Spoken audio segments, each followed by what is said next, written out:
महंगाई पहिरियां ई गरीब पौरियतनि जी चेल टोड़े छॾी हुई।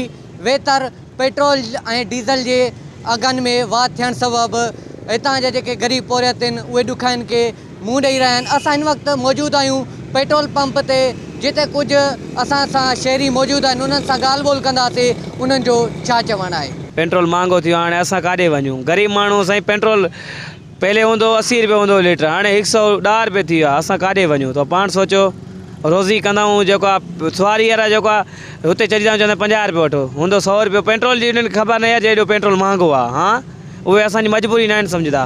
पेट्रोल बस असांजी रिक्वेस्ट इहा आहे, पेट्रोल तव्हां घटि करायो। असांखे बि मोटरसाइकिल ते हलाइणो, कोई डिगलो बिगलो हलाइणो हूंदो, कार में तेल विझणो पवंदो आहे। भाई इहो महंगाई थी आहे। पहले 80 रुपये लीटर है, 112 रुपये हाणे लीटर थी वियो। हाणे काॾू गरीब माण्हू काॾू भराए सघूं? हाणे असां इहो थी सघंदो आहे, हाणे सस्तो करायो।